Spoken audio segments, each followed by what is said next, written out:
Hi guys, it's Reagan and welcome to the start of another reading vlog. So here is the deal. It is officially February and I have not completed a book yet. And I also cannot really figure out or commit to any book at the moment. I have started and stopped so many books. So I feel like that calls for one thing, and that is going to be a 48-hour readathon vlog, because I really feel like kind of forcing myself to read a bunch really jumpstarts my reading, and I also always find it to be a fun challenge. So welcome to the start of kind of a fun challenge-based reading vlog. We're gonna be reading as much as I can for the next 48 hours. So without further ado, let's go ahead and chat about the books I hope to read. So for this video, I actually have 3 primary books I hope to finish, start, that whole shtick. So the first book that is on my list is Ancillary Sword by Ann Leckie. This of course is the sequel to Ancillary Justice. I have already started this book, as I already mentioned. I have started a lot of books already this month, but I'm about halfway through. So my first goal for this reading vlog is to finish this. I am luckily really enjoying it so far. From there, I'm still kind of craving like a cozy palette cleanser. This was not originally on my February TBR, but I have Longshadow by Olivia Atwater, which is the 3rd book to the Regency fairy tale series, which is like a romance, very cute, very endearing, like fae mixed with Regency romance, sort of historical setting story. They're really delightful. I really enjoyed the first 2 books, so I thought I would get to the 3rd one. And then from there, I definitely want to start and just see how far I can get into Chain Gang All-Stars. My mix of books truly could not be more different, but you know, variety is the spice of life. My book club for this book is in 4 days and counting. So needless to say, I need to get to this book and I'm really looking forward to it. I've heard excellent things about this. This is like a literary fiction, kind of near future dystopian story about like a gladiator prison system in America. Again, excellent things, though I hear it's very, very intense, but I want to at least have started this book by the end of the 48 hours or possibly be like a decent of the way through, because again, 4 days and counting till my IRL book club with my friends. So these are the 3 books that are on my 48-hour readathon TBR. Wish me luck. It is currently Sunday, so I feel like outside of like the chores and general relaxing I want to do today, it's a prime reading day, you know what I mean? But obviously before I can even get to doing any reading, we need to provide sustenance for myself.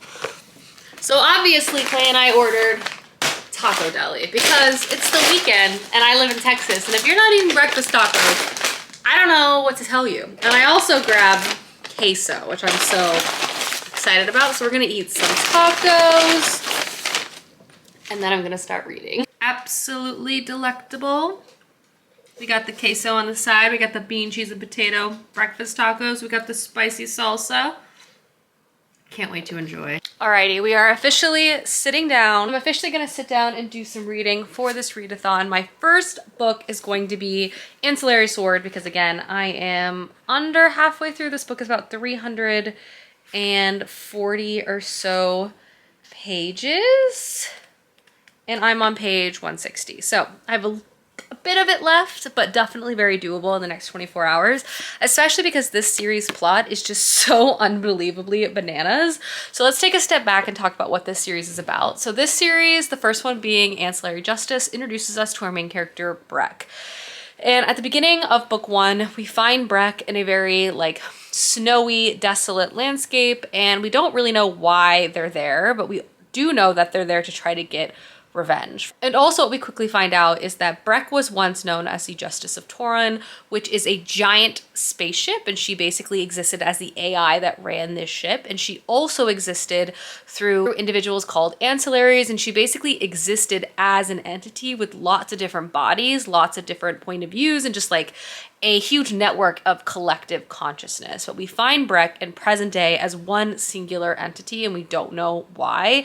From there, we read chapters from Breck's past to kind of, one, answer that question, but we also follow Breck in the present as she's pursuing her revenge, and we also just get more clarity and information about like this large intergalactic issue that is occurring. Essentially, Breck lives in a sci-fi world that is controlled by like a very powerful empire that's very colonially minded, and they basically have maintained their power by taking over solar systems and planets and forcing people to not only like follow their government's rules, but also assimilate to their culture, and they use their military might to maintain this, but they also kind of rely on their military to like give their citizens like something to do in a way.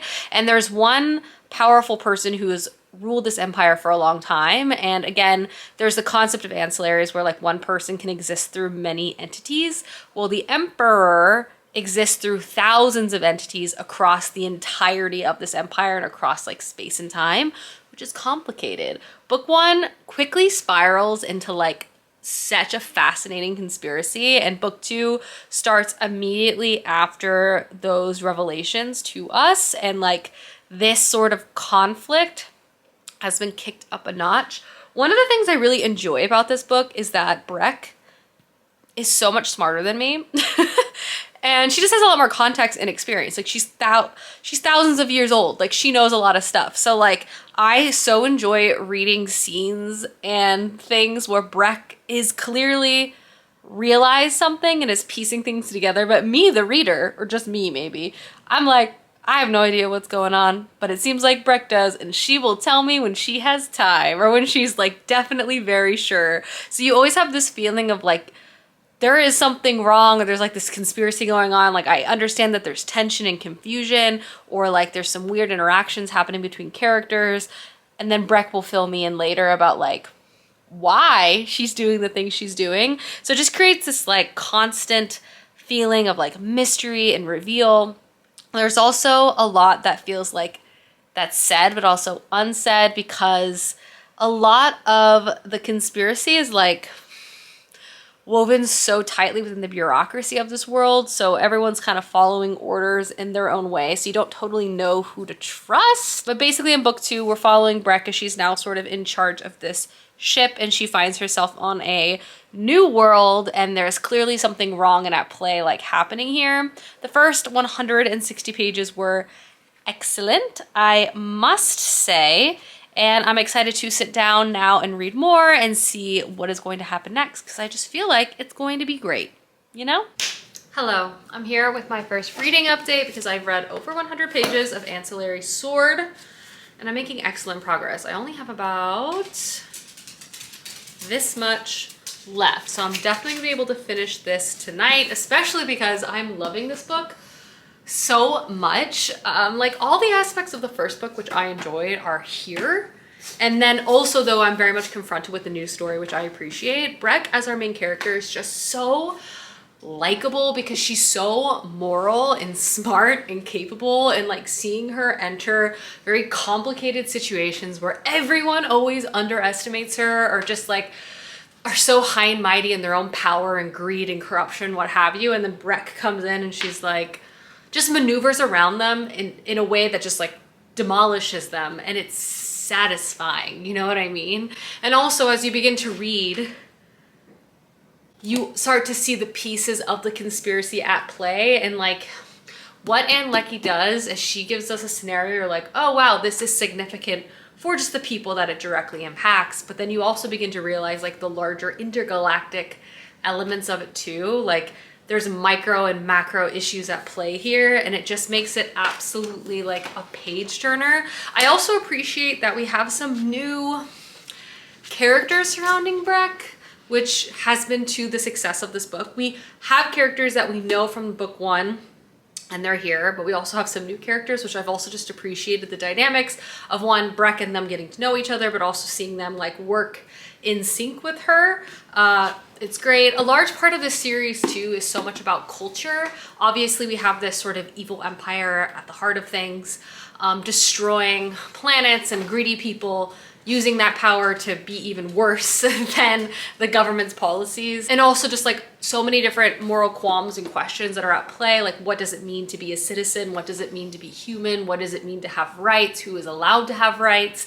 And the mental gymnastics people are willing to go through to make themselves feel better and moral, even when they're clearly not, you know?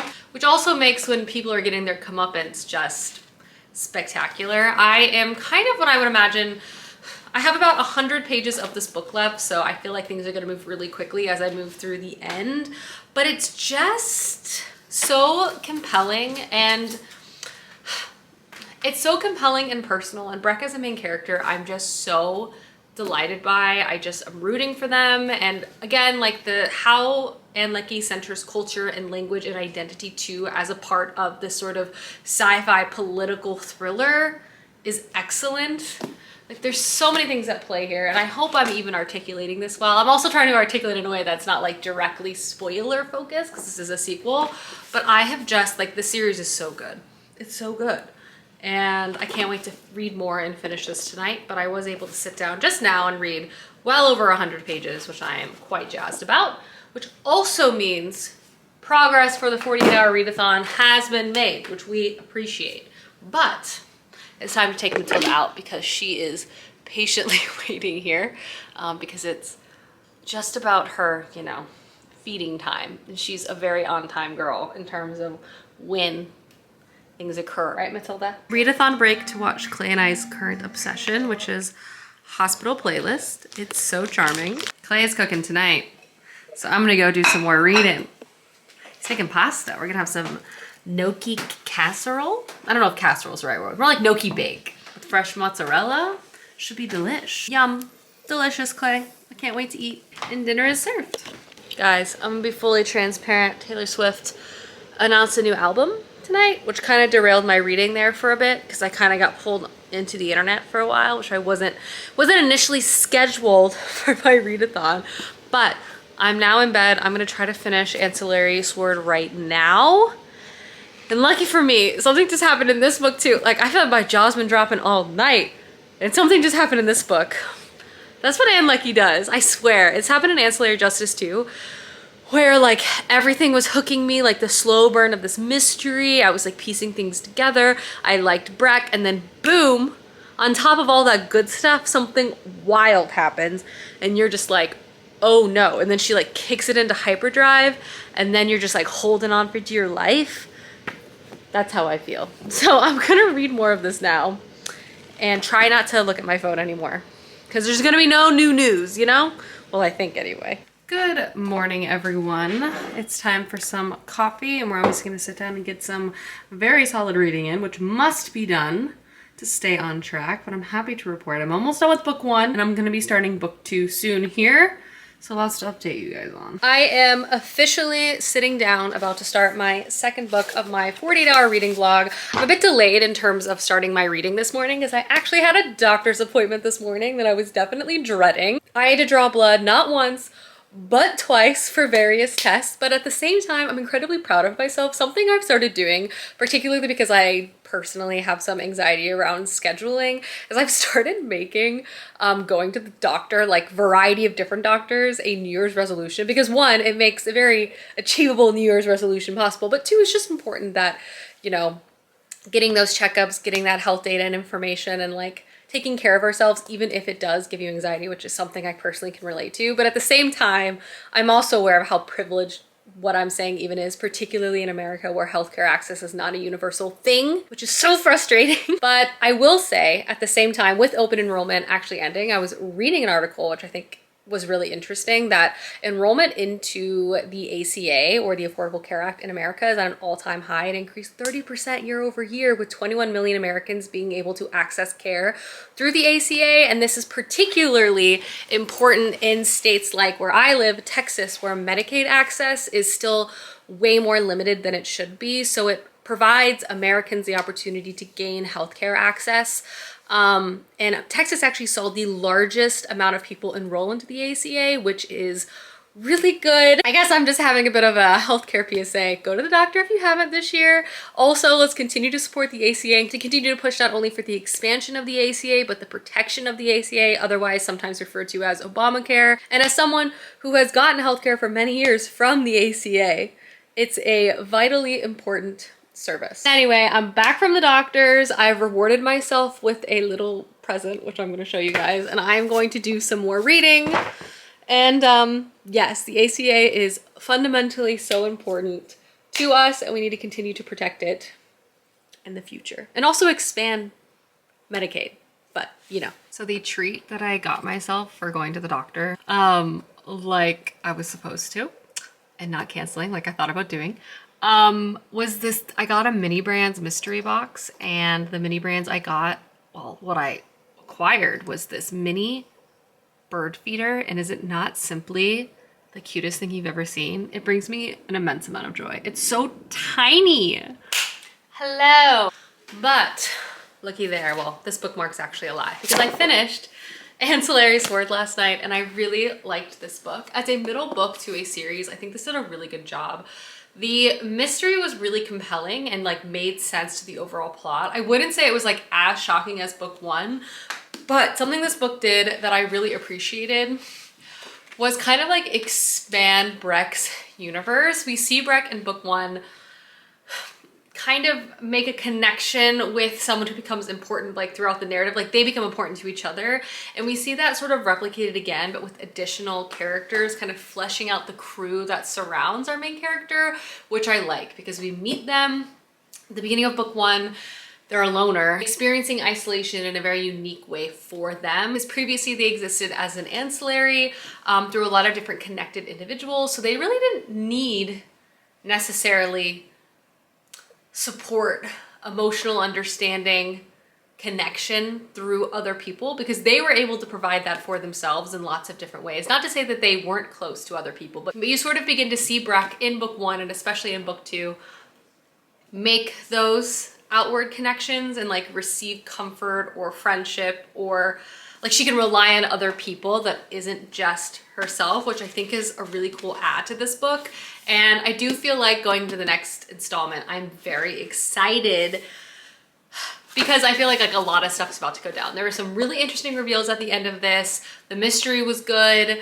There's just like, and it's really exciting to feel like I really have no idea where and how this trilogy is going to end. Like I see a lot of different inputs that the author sort of plays strategically, and I'm liking all of them, but in terms of how she's going to continue to develop that into the third installment, I have no idea where she's going. And I also feel like the balance between characters and like getting to know our characters and have some really interesting like character studies, not only for our main character, but the people that she's connected to, and kind of exploring different cultural and social plot lines in combination with a really breakneck, like sci-fi intense action plot line. I just feel like the balance between those things is just struck really successfully in this. I also know there are other books set in this world. I do know this is a trilogy, but I do know Ann Leckie has since released other books, which I'm looking forward to reading, but I don't know, I'm just really liking this so much, and I'm happy to say I've officially read 200 pages for this vlog. I've also read and completed my first book of the vlog, which is perfect, and I will be starting my second book, which I hope to finish maybe today, if not tomorrow morning, today as well, and then we're just gonna keep going. I really hope to read or cover at least 3 books in this video, so gotta keep the momentum going. Hi friends, I am here with a reading update of Longshadow by Olivia Atwater. Again, this is the 3rd book to the Regency Fairy Tale series. The setup and synopsis of like this whole world is we're basically in like Regent England, but fairies exist, and we always follow and center a main character who has to solve some type of mystery and also fall in love along the way. In this book, we're introduced to our main character, Abigail, and she is the adopted daughter of Dora and the Lord Sorcerer, who we've met in a previous novel. And basically, marriageable young women in society have been dying mysteriously, and the Lord Sorcerer is looking into this, but so is Abigail, because she thinks there might be something more complicated going on. She also has like a brother ghost companion who's also helping her solve these crimes. And when she begins to look into these deaths, she also runs into another character named Mercy, who's like a street rat, self-taught magician who can also see ghosts, and they begin to work with one another, and they also begin to grow close. This series is just like very fun, very delightful, very, very whimsical, low stakes for sure, but there's just something about the aspects of this book that just really like warm my heart. I love the characters. It's low spice. It's really just like about 2 characters falling in love, getting to know one another, but also including like fae elements with like a mystery and an adventure too, which I like. If you like Emily Wilde, I feel like this is a great series to pick up, and I feel like I read Emily Wilde book 2 recently, and I just couldn't get out of my mind, so I decided to finally pick up this third novel. I wouldn't say it's as good as Emily Wilde, but I appreciate that every book centers a new set of characters, which you tend to run into in like the romance space, but you still run into characters you previously fell in love with as well. So it's just like a really fun world.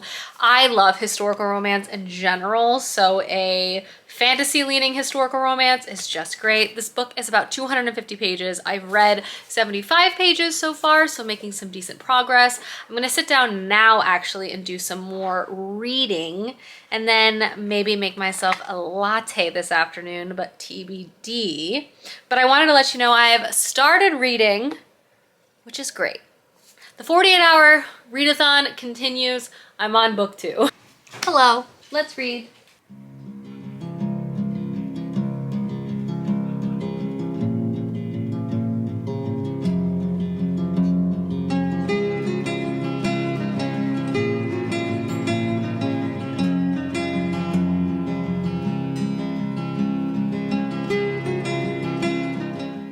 Here with another reading update. I have passed the 100-page mark of this book, which means I'm quickly approaching the 50% mark because this book, again, is not very long.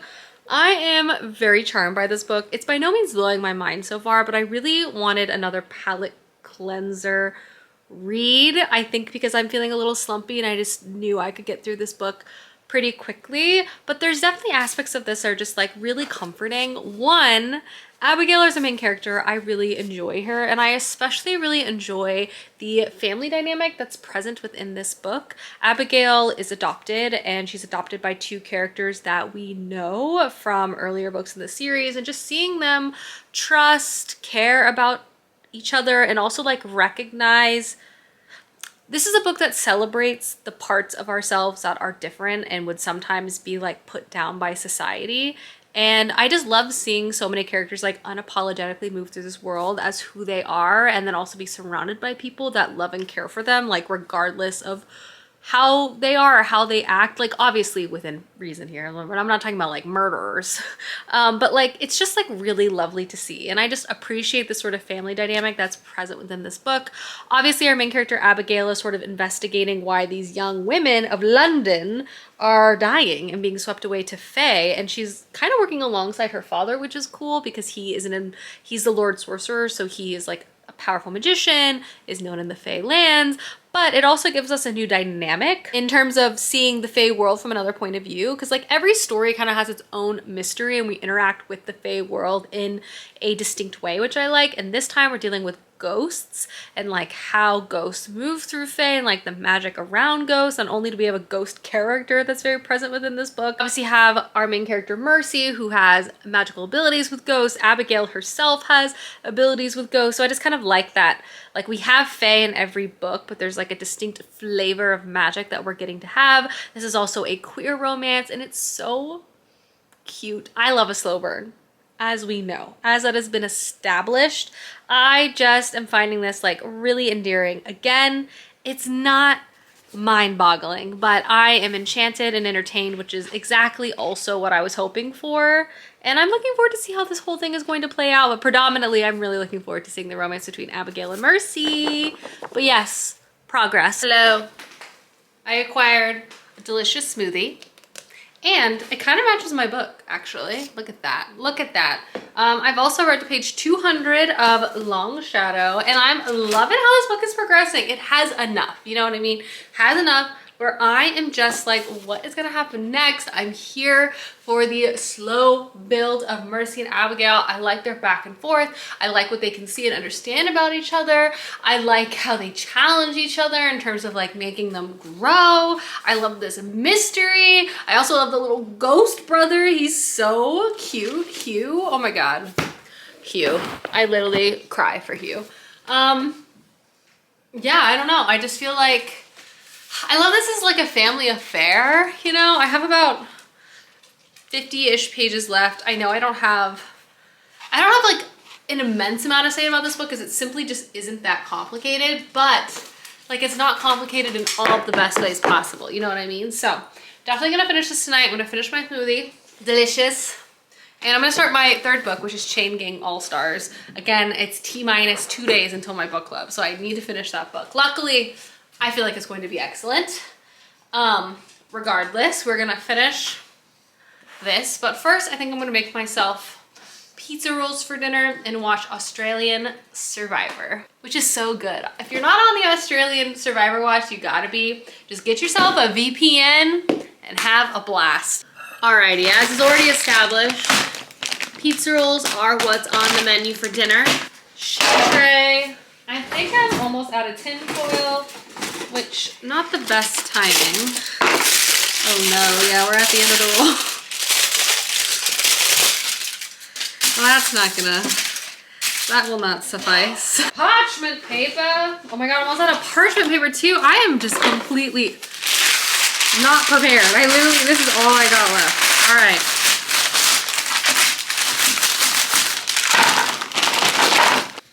And just like that, dinner is almost done. Australian Survivor is so good.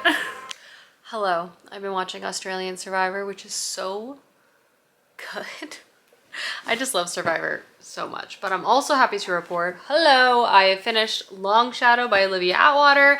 This book was so cute. I wouldn't say it's necessarily my favorite in the series, but at the same time though, I really appreciated all the components, and you know, as I've mentioned now a few times, it just gave me like a cozy, romantic, sweet time, which was exactly what I was looking for. I just wanted to just be back in this world and explore and spend time with these characters. I also appreciated seeing characters I already knew, but in like different roles or like different stages in their life. Like that was really fun. And just, you know, when you read a romance series and you fall in love with various characters, it's always fun to see them in like new scenarios or situations, and interacting with other characters that you enjoy. So I don't know. I was quite delighted by this. I'm not sure this was my favorite in the series. It still might be the first one.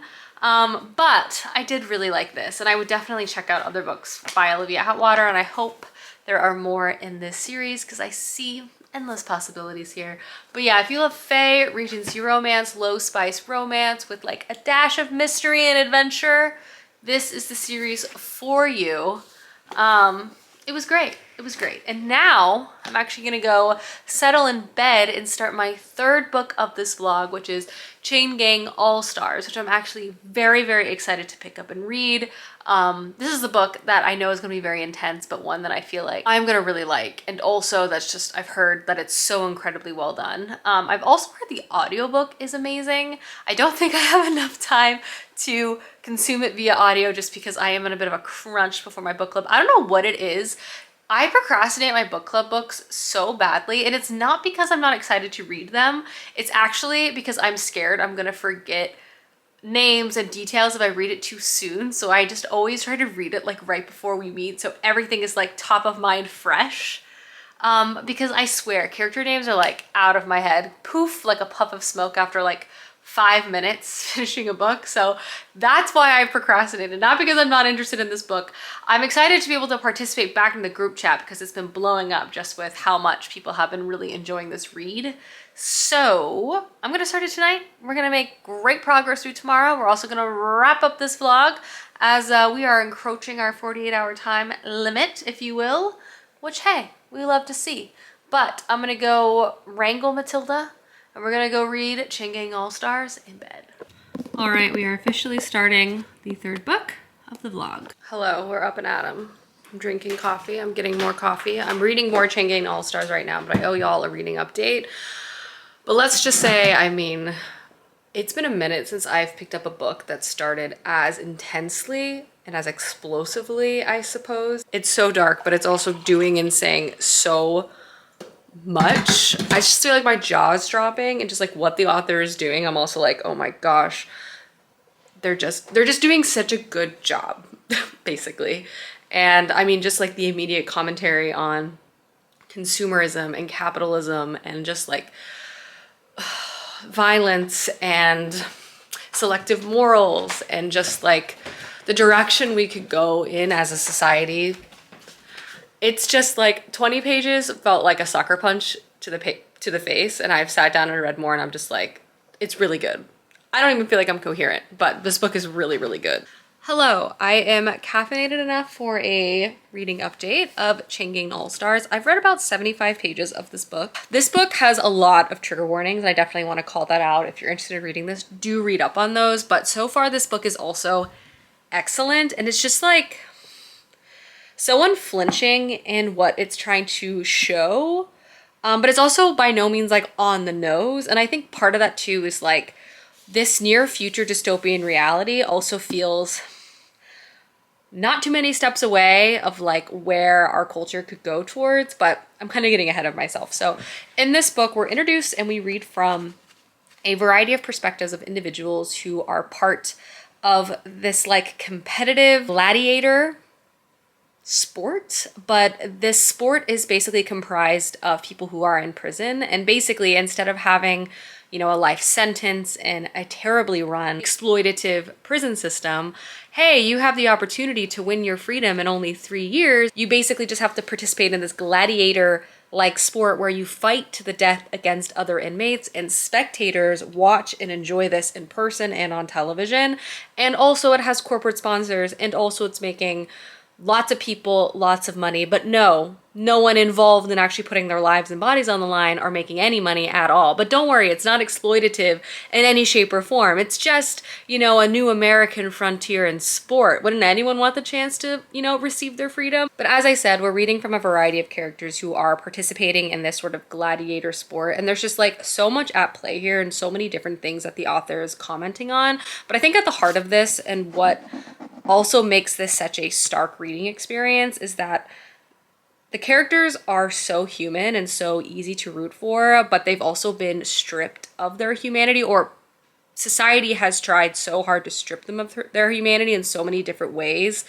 And you're seeing that play out literally on a field where they're forced to fight to the death against other inmates. And like, it's just like a very disturbing read, but it's also making the reader sort of confront their participation of even being in the audience of what is happening. Because again, this is a commentary first and foremost on the prison system in America and the exploitation of prisoners in America, and also just like our screwed up justice system, legal system, all of that at play. But then you see things in this book like our intense sport culture, like, you know, America loves sports, and a lot of our sports are inherently very violent and are problematic into themselves. But seeing that overlaid on such a harrowing situation is just like so uncomfortable, and it's supposed to make you very uncomfortable. And then on top of that, we have sponsors. There are like F-150 trucks in the field. People are wearing armor sponsored by Whole Market, or just, you know, your various organic grocery store. And you're just like watching the scenes play out in this book, and it's just like, oh my gosh. The author just does such an excellent job at creating this really dystopian near future reality that we're living in that also feels somehow terrifyingly like possible. But then in combination with that, we are reading from characters that you immediately sympathize and empathize with, and are just like, it just creates a really interesting picture at play. It's an intense book, please do not get me wrong. And in fact, it's very clearly intense on purpose. But yes, I've read 70 pages of this book so far. I'm gonna read more today. This is just very excellent. Just how the author is able to capture rage, capture like the moral backflips that people do in various situations, and also just showcasing the prison system, and also referencing like current real life and past situations that show how what's happening within this book could be like a next step for the future if change and reform doesn't happen.